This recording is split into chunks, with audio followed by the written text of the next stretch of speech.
Hello student, आज हम लोग रिलेशन एंड फंक्शन के सेकंड लेक्चर में बात करते हैं टाइप ऑफ रिलेशन। तो type of relation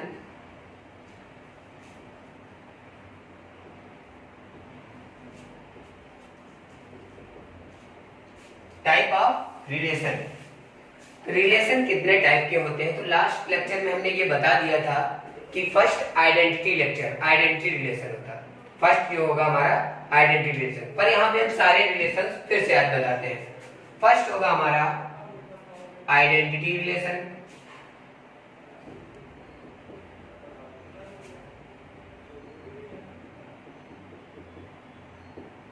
second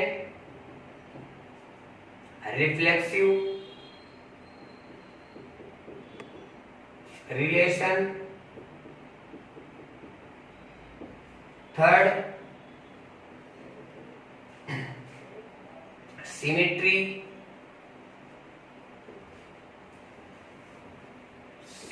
relation, fourth transitive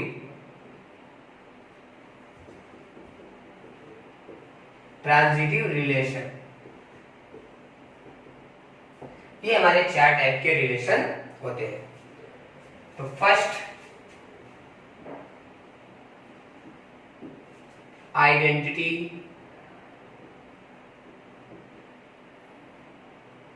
relation,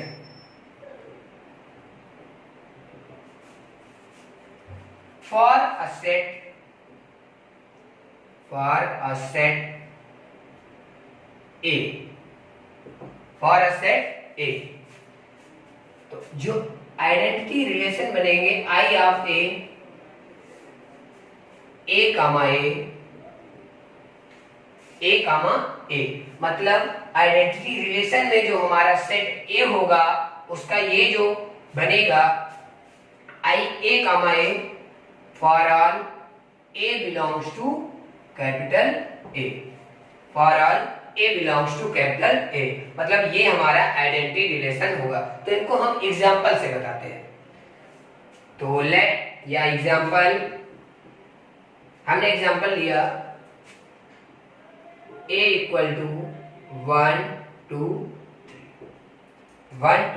3, तो हमारे जो आइडेंटिटी रिलेशन बनेंगे वो r इक्वल टू, जो आइडेंटिटी रिलेशन बन जाएंगे वो सारे क्या बनेंगे? 1, 1, 1, 2, 1, 3, 2, 1, 2, 2, 2, 3, 3, 1, 3, 2, 3, 3। तो यहाँ पर जो आइडेंटिटी रिलेशन होंगे आई ए इक्वल टू वो होंगे 1, 1, 2, 2 एंड 3, 3। ये हमारा होगा आइडेंटिटी रिलेशन। फिर से समझते हैं identity relation. For a set ए, हमारे पास कोई सेट ए होगा, उसमें जो आइडेंटिटी रिलेशन बनेगा वो हमारा होगा ए कामा ए, मतलब ये जो एलिमेंट होंगे वो दोनों क्या होंगे? सेम होंगे, और वो जो एलिमेंट आए होंगे वो किसी अलग सेट से नहीं, वो इसी सेट से होंगे। वो हमारा सेट जो ए है उसी का एक एलिमेंट होगा। ठीक है, तो हमने एक एग्जांपल लिया। क्या एग्जांपल? a equal to 1, 2, 3। तो इससे हमारे जो सारे रिलेशंस बनेंगे, सारे रिलेशंस कौन से बनेंगे? 1, 1, 1, 2, 1, 3, फिर 2, 1, 2, 2, 2, 3 एंड 3, 1, 3, 2 एंड 3, 3। ये हमारे सारे रिलेशन बनेंगे। अब इससे आइडेंटिटी रिलेशन कौन सा होगा? आइडेंटिटी रिलेशन हमारा होगा 1, 1, 2, 2 एंड 3, 3। सेकंड होगा हमारा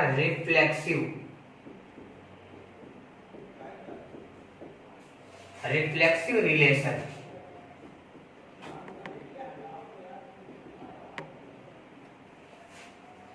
for a set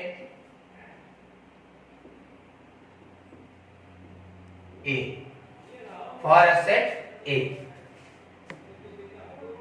A comma A belongs to A comma A belongs to R. A comma A belongs to R. For all A belongs to A. For all A belongs to A. मतलब ये हुआ अगर किसी relation में A comma A जो relation होगा वो हमारा कौन सा होगा? रिफ्लेक्सिव रिलेशन है। कंडीशन ये होनी चाहिए हमारी कि जो हमारा A है ये किसी और सेट का नहीं, ये हमारा सेट A का एलिमेंट होना चाहिए। फॉर एग्जाम्पल हमने मान लिया यहाँ पे नंबर्स के एग्जाम्पल इसलिए हम लोग लेते हैं कि नंबर्स में समझना बहुत इजी होता है, इसलिए हम यहाँ पे नंबर्स से एग्जाम्पल लेते हैं।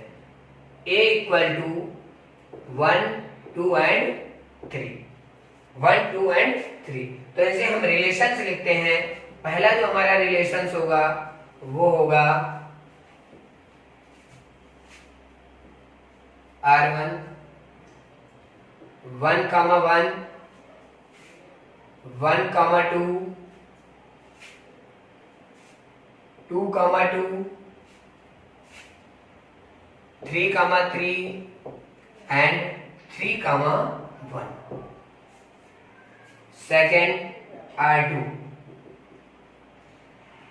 रिलेशन जो मैंने लिया, पहले में क्या लिखा? 1, 1, 1, 2, 2, 2, 3, 3 एंड 3, 1।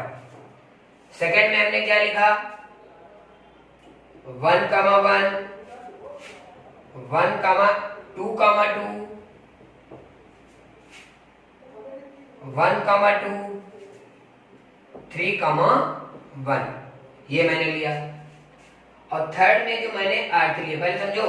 R1 में मैंने 1, 1, 1, 2, 2, 2, 3, 3 एंड 3, 1 लिया।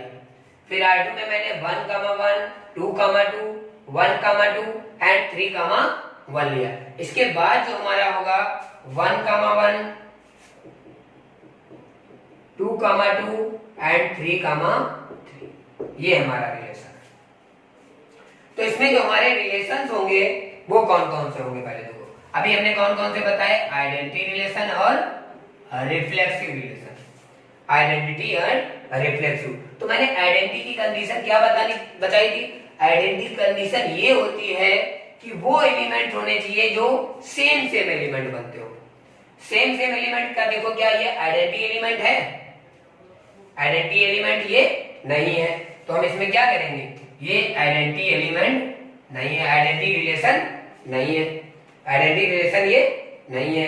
फिर क्या देखो ये रिफ्लेक्सिव है। रिफ्लेक्सिव की कंडीशन ये होनी चाहिए कि वो सारे एलिमेंट तो हों, मतलब जो दिए हैं वो सारे एलिमेंट तो हों, अदरवाइज भी कोई एलिमेंट अगर आते हैं तो वो भी हो। मतलब यहाँ पे देखो 1, 1, 2, 2, 3, 3 तो है ही, तो आइडेंटिटी तो है ही, लेकिन आइडेंटिटी रिलेशन नहीं बना रहा। ये रिलेशन आइडेंटिटी रिलेशन नहीं है, ये रिलेशन हमारा कौन सा होगा? Reflexive relation. कौन सा रिलेशन है? रिफ्लेक्सिव। फिर से समझो, कंफ्यूज मत होना। सबसे पहले देखो, हमें आइडेंटिटी रिलेशन के लिए सिर्फ और सिर्फ सेम एलिमेंट हो, इनके अलावा अगर कुछ है तो वो आइडेंटिटी एलिमेंट नहीं होगा। अब रिफ्लेक्सिव रिलेशन में आइडेंटिटी एलिमेंट्स के अलावा भी अगर कोई एलिमेंट आता है तो वो हमारा होगा रिफ्लेक्सिव रिलेशन। आगे अब इसमें हम ये देखते हैं, ये वाला देखो 1, 1 है, 2, 2 है। फिर यहाँ पे देखो एक एलिमेंट हमको नहीं मिला, ये वाला हमारा आइडेंटिटी एलिमेंट भी नहीं है और रिफ्लेक्सिव भी नहीं है। मतलब ये आइडेंटिटी रिलेशन भी नहीं है और रिफ्लेक्सिव भी नहीं है। क्यों नहीं है? क्योंकि यहाँ पे देखो, ध्यान देना, यहाँ पर 3, 3 हमारा नहीं है। 3, 3 नहीं है, इसका मतलब क्या है कि ये ना ही आइडेंटिटी रिलेशन है और ना ही रिफ्लेक्सिव रिलेशन है। फिर से ध्यान दो, रिफ्लेक्सिव रिलेशन के लिए हमें आइडेंटिटी रिलेशन होना जरूरी है। ठीक है, तो अब आगे हम बात करते हैं थर्ड वाले में। थर्ड वाले में देखो, फर्स्ट 1, 1 है, 2, 2 है, 3, 3 है। इसका मतलब क्या है? ये आइडेंटिटी रिलेशन है। फिर रिफ्लेक्सिव रिलेशन वो भी है। अब कहोगे रिफ्लेक्सिव रिलेशन कैसे?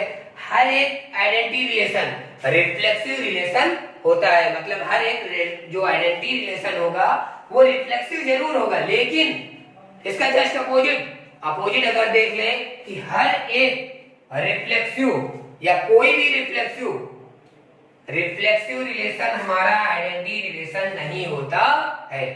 ठीक है, तो अब हम बात करते हैं आगे थर्ड सिमेट्रिक। थर्ड है हमारा सिमेट्रिक।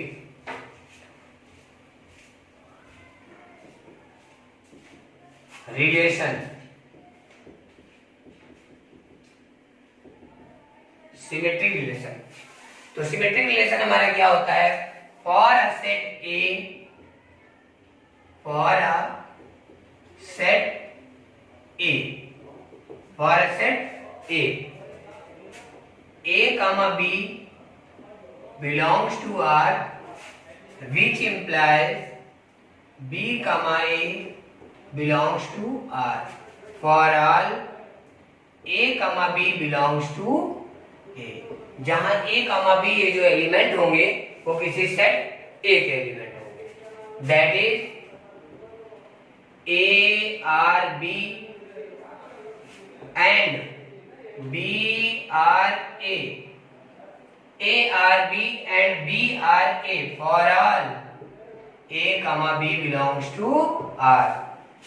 ये भी होगा, मतलब a r b and b r a ये उसी सेट में सेट के एलिमेंट होंगे और रिलेशन a r e और b r a दोनों वहां पर होंगे।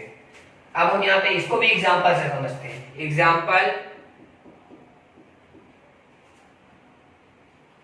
a equal to 1 2 3 and 4, 1 2 3 and 4। तो R1 हमने एक लिखा, R2 लिखा और R3 लिखा। R1 में कौन कौन से एलिमेंट है? R1 में जो हमारे एलिमेंट होंगे उनको देखो, तो वो होगा हमारा 1 3, फिर हमने लिया 4 1, फिर हमने लिया 3 1, फिर हमने लिया 1 4, मतलब 1 3 4 1, फिर हमने लिया 3 1 1 4। इसके बाद हमने ये भी ले लिया 2 ये हमारा R1 हो गया। अब R2 में हम कौन कौन से लेते हैं? R2 में हम ऐसे एलिमेंट लेंगे जो कि जैसे पहला एलिमेंट हमने लिया यहाँ पे 1 1 2 2 1 1 2 2 3 3 एंड 1 3 ये लिया हमने। ठीक है, इसके बाद जो हमारे एलिमेंट होंगे R13, मतलब R3 के जो एलिमेंट लेंगे वो हम लेंगे 1 2। पहला हमने क्या लिया? 1 2, फिर 2 1। इसके बाद जो एलिमेंट हम लेंगे वो होगा 1 1 2 2 एंड 3 3। ये हमने लिया। अब हम यहाँ पर इसके सहायता से समझेंगे कि कौन से रिलेशन ये है। तो मैंने लिखा पहले कौन कौन से बताया हमने? आइडेंटिटी रिलेशन, फिर रिफ्लेक्सिव रिलेशन, और ये थर्ड हमारा चल रहा है सिमेट्रिक रिलेशन। पहले हमने बताया था identity relation, second reflexive relation, और थर्ड हमारा चल रहा है ये सिमेट्रिक रिलेशन। मतलब देखो ये कौन कौन सा रिलेशन है। तो पहला, क्या ये आइडेंटिटी रिलेशन है? देखो 1 1 नहीं है, 2 2 नहीं है, तो मतलब ये आइडेंटिटी रिलेशन नहीं है। ठीक, अब यहाँ पे देखो रिफ्लेक्सिव के लिए मैंने ये बताया था कि आइडेंटिटी तो होना ही चाहिए, आइडेंटिटी तो होना चाहिए, उसके साथ साथ हमारा क्या होना चाहिए? Other element. तो ये रिफ्लेक्सिव नहीं है। सिमेट्रिक के लिए देखते हैं 1 3 3 1 है, 4 1 इसका अपोजिट 1 4 है, 2 2 इसका अपोजिट 2 2 वो भी है। तो ये सिमेट्रिक रिलेशन है। बात समझ में आई? अब इसके बाद सेकंड एग्जांपल में हम देखते हैं 1 1 है, 2 2 है, 3 3 है। अब यहाँ पर देखो ये हमारा, पहली बात तो ये जो हमारा होगा ये रिफ्लेक्सिव रिलेशन है या नहीं है? तो यहाँ पर ये रिफ्लेक्सिव रिलेशन नहीं होगा, रिफ्लेक्सिव रिलेशन नहीं होगा। मतलब आइडेंटिटी तो नहीं है, रिफ्लेक्सिव भी नहीं है, और उसके साथ साथ ये थर्ड वाला सिमेट्रिक रिलेशन भी नहीं है। पहला हमारा रिफ्लेक्सिव भी नहीं है, आइडेंटिटी भी नहीं है, रिफ्लेक्सिव भी नहीं है और सिमेट्रिक भी नहीं है। ठीक है, इसके बाद थर्ड में आते हैं 1,2, इसका अपोजिट 2,1, 1,1, 2,2, 3,3। तो देखो यहाँ पर एक एलिमेंट कम है 4,4, अगर यहाँ पर 4,4 होता तो ये हमारा रिफ्लेक्सिव रिलेशन हो जाता, और यहाँ पे अगर 4,4 हो जाता तो ये आइडेंटिटी रिलेशन होता है अगर ये एलिमेंट हमारे पास नहीं होते। इसलिए यहाँ पर जो हमारा R3 होगा तो ना ही ये आइडेंटिटी है ना ही ये रिफ्लेक्सिव है, मतलब ये आइडेंटिटी भी नहीं है, रिफ्लेक्सिव भी नहीं है, ये कौन सा है? सिमेट्रिक रिलेशन है। ठीक है, तो ये हमने बताया कि सिमेट्रिक रिलेशन में हमारी ये कंडीशन होती है, वो जो हमारी होगी अगर किसी सेट में, अगर किसी संबंध में या रिलेशन में A, B है तो उसका अपोजिट B, A भी उसमें होना चाहिए। वो हमारा रिलेशन जो होगा वो हमारा कैसा रिलेशन होगा? सिमेट्रिक रिलेशन होगा। ठीक है, 2, 3। फोर्थ जो हमारा होगा वो होगा ट्रांजिटिव।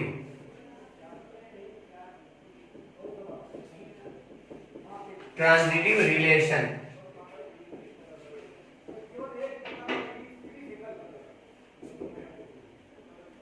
ट्रांजिटिव रिलेशन, तो ये ट्रांजिटिव रिलेशन में क्या होगा? For a set A,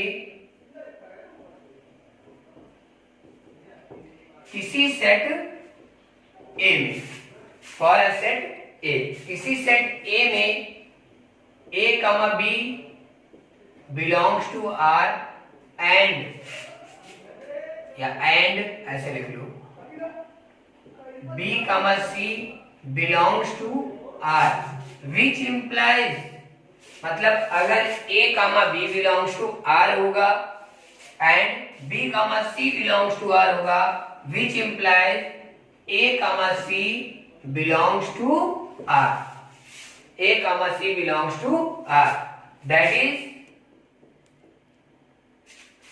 A, R, B and B, R, C which implies A, R, C for all, यहाँ पे भी लिख लो A, B, C belongs to A, and यहाँ पे भी for all A, B, C belongs to A, जहां पर A, B, C जो एलिमेंट होंगे वो कहां के लिए होंगे? सेट A के एलिमेंट होंगे। अब हम इसको भी एग्जांपल से समझते हैं। ठीक है, एग्जांपल से क्या होता है कि ये 1, 2, 3, 4 ये एग्जांपल कर से जो सारे रिलेशंस है वो बिल्कुल क्लियर हो जाते हैं, उनसे समझ में आ जाता है। तो देखो कैसे करेंगे हम। लेट या example A equal to 1, 2, 3 and 4, मतलब हमारे पास एक सेट है, उसमें एलिमेंट कौन कौन से हैं?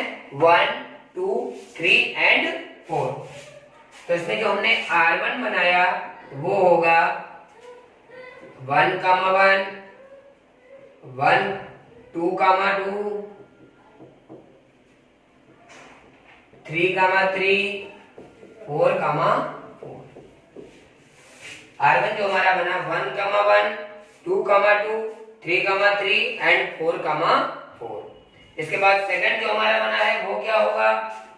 R2, वो हमने बनाया 1, 1, मतलब ये जो हम बना रहे हैं ये बने सारे इनके जो रिलेशन बन रहे हैं उनमें से कोई भी हम लिख ले रहे हैं, उससे हम दिखा रहे हैं कि ये कौन सा रिलेशन है।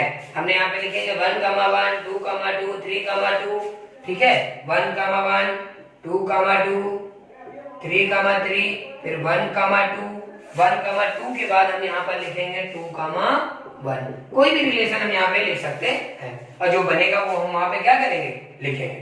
ठीक है, और R3 हमने यहाँ पर बनाया। R3 हमारा यहाँ पे जो बनेगा वो हमने लिखा 1, 1। ये कोई भी रिलेशन लिख सकते हैं, यहाँ पर हम कोई भी रिलेशन लिखे। ठीक है। तो यहाँ पे 1,1 फिर 2,2 फिर 3,3 1,1 2,2 3,3 4,4 फिर 1,2 फिर इसके बाद हमने एक एलिमेंट और लिया 2,1। अब इसके बाद मैंने यहाँ पे R4 भी बनाया। R4 हमने ले लिया 1,2 एंड 3,4 ये हमने लिया, ठीक है। अब हम यहाँ पे सारे रिलेशन लिखेंगे। तो पहला हमने बताया था आइडेंटिटी रिलेशन, दूसरा हमारा था रिफ्लेक्सिव रिलेशन, तीसरा हमारा था सिमेट्रिक और फोर्थ क्या था हमारा ट्रांजिटिव जो अभी चल रहा है, ठीक है। ये हमारा ट्रांजिटिव रिलेशन है। इसके बाद यहाँ पे पहला देखो आइडेंटिटी रिलेशन होने के लिए हमारी कंडीशन ये होती थी कि 1 1 2 2 3 3 4 4 सारे एलिमेंट होने चाहिए। तो 1 1 है, 2 2 है, 3 3 है, 4 4 है, मतलब आइडेंटिटी रिलेशन है। अगर ये आइडेंटिटी रिलेशन है तो ये रिफ्लेक्सिव रिलेशन भी है। अब सिमेट्री के लिए देखना पड़ेगा, 1 1 का अपोजिट 1 1 है, 2 2 है, मतलब ये सिमेट्रिक रिलेशन है। अब इसके बाद ट्रांजिटिव रिलेशन वो भी है, मतलब ये सारे रिलेशन हैं। आइडेंटिटी रिलेशन भी है, रिफ्लेक्सिव रिलेशन भी है, सिमेट्रिक रिलेशन भी है और ट्रांजिटिव रिलेशन भी है। इसके बाद दूसरे में देखो 1 1 2 2 3 3, लेकिन 4 4 इसमें नहीं है, इसका मतलब ये आइडेंटिटी रिलेशन नहीं है। आइडेंटिटी रिलेशन नहीं है तो क्या ये रिफ्लेक्सिव रिलेशन होगा? नहीं है। आइडेंटिटी भी नहीं है, रिफ्लेक्सिव भी नहीं है। जब ये आइडेंटिटी भी नहीं है, रिफ्लेक्सिव भी नहीं है, तो हम चेक करते हैं तीसरा रिलेशन। तीसरा था सिमेट्रिक। सिमेट्रिक में देखो 1 1 होना चाहिए, 1 1 का उल्टा है, 2 2 का उल्टा होगा, 3 3 का उल्टा होगा, 1 2 का उल्टा 2 1, मतलब ये सिमेट्रिक रिलेशन है।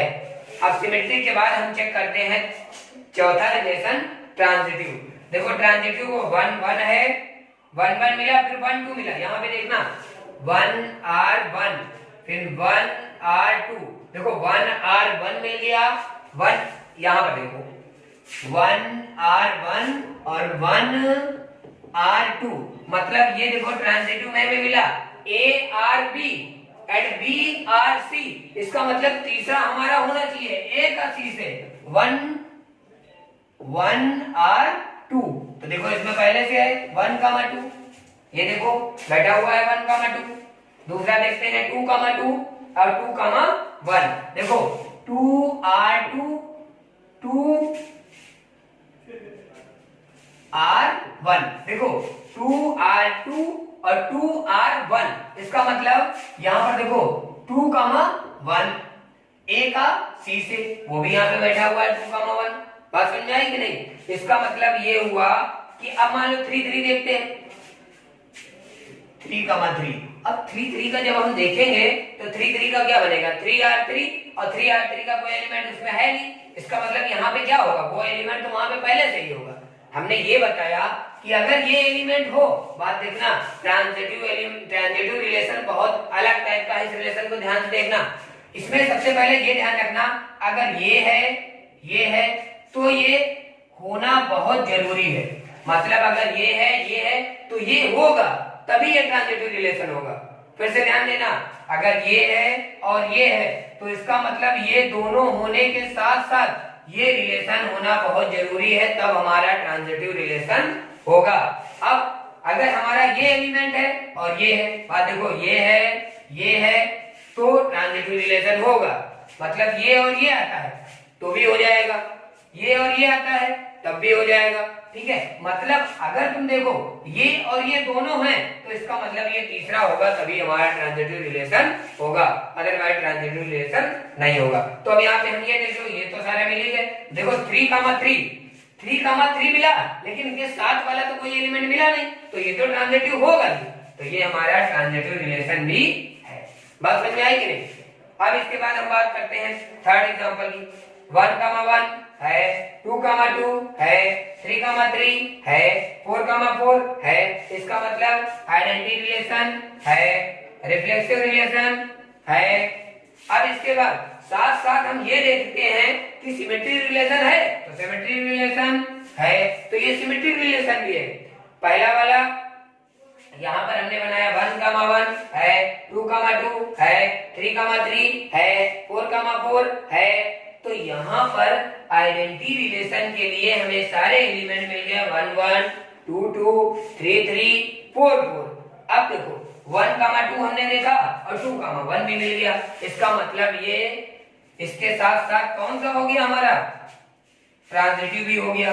और ट्रांजिटिव के साथ साथ अब सॉरी ट्रांजिटिव नहीं, ये कौन सा हो गया सिमेट्रिक रिलेशन हो गया। और ट्रांजिटिव की कंडीशन क्या होनी चाहिए 1 का 2 से है, फिर 1 का देखो 1R, देखो बेटा 1R1 है, फिर क्या है यहाँ पर 1R2 है, 1R2 इसका मतलब 1R2 होना चाहिए। वो 1,2 है, फिर 2,2 उठा लो 2R2, फिर 2,1 उठा लो 2R1, मतलब ये होना चाहिए 2,1 है। 4 वाला एलिमेंट देखना ही नहीं क्योंकि वो एलिमेंट वहां पर नहीं है, तो वो वाले एलिमेंट हमें देखने नहीं है। इसका मतलब ये ट्रांजिटिव भी है, ट्रांजिटिव भी है।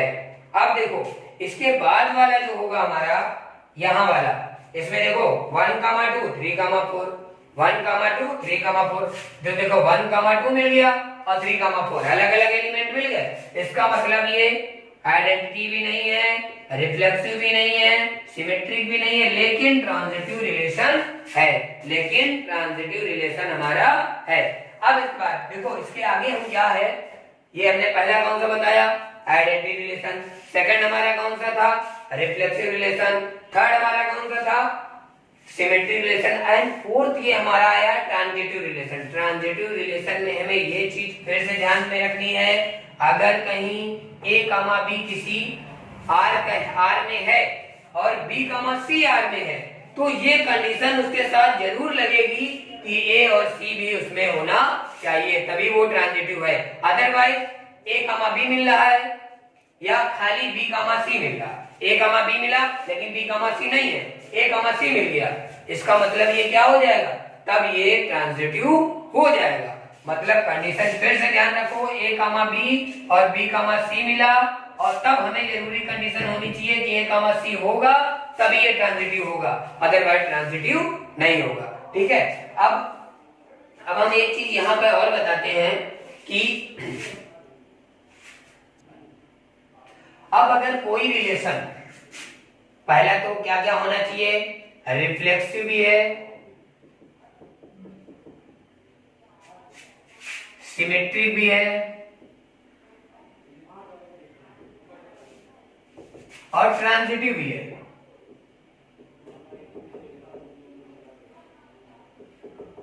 इसका मतलब reflexive, symmetric and transitive.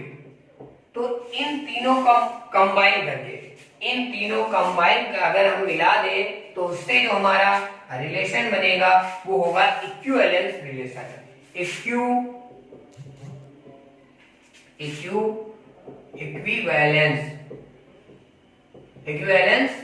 Equivalence relation. तो देखो मतलब अगर हम रिफ्लेक्सिव, सिमेट्रिक और ट्रांजिटिव मिला देते हैं तो हमारा कौन सा बन जाएगा इक्विवेलेंस रिलेशन। इक्विवेलेंस रिलेशन हमारा बनेगा। अब हम नेक्स्ट लेक्चर में बात करते हैं। ठीक है, तो आज का टॉपिक हमारा इतना ही है। नेक्स्ट हम इक्विवेलेंस रिलेशन बात करेंगे थर्ड लेक्चर में। ओके।